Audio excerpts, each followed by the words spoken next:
So we get to start the fun part of calculus today. Woohoo! And to do that, we're gonna use some notation. So if I give you some function f, then the derivative would be f prime. So this little single quotation mark is what we use to say first derivative. If there's two of them, it would be second derivative and on and on.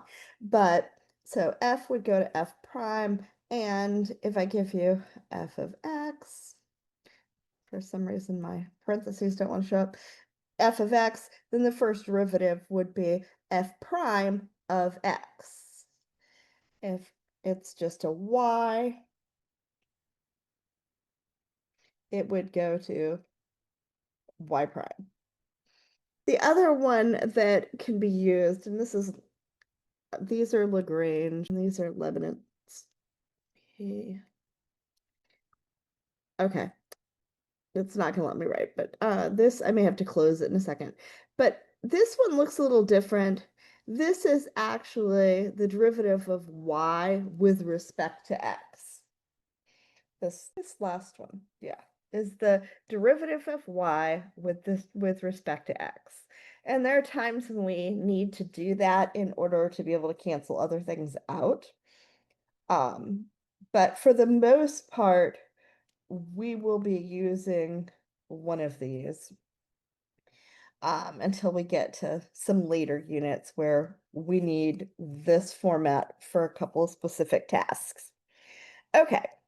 Today, we're going to learn shortcuts to do this because do you want to have to use the definition of a derivative to do things like this? Yeah, these would take a really long time. Do you want to do x plus h to the seventh? I don't. That sounds awful. I mean, we could use Pascal's triangle. Is it doable? Yes. Yes, we've done that. But today we're going to learn some rules to make all of that much faster and easier. So I'm just going to do the first one and then we'll talk about the power rule and how I did it. All right. So I can say that the f prime of x is 7 times 3 is 21, x, 7 minus 1 is 6, minus 4 times 5 is 20, x to the fourth, negative 1/3 times 3 is 1. I'm going to put that 1 there, x squared. 2 times 1 is 2. That makes it an x to the first. This is an x to the first, so minus 3, and that's really to an x to the 0. There's really an x to the 0 there, but 0 times 7 means that is a 0 and goes away. All right, so basically, if you think about it, this is going to be the coefficient times n, so coefficient times n, x to the n minus 1. Yes, so much faster than doing it using the definition of a derivative, right?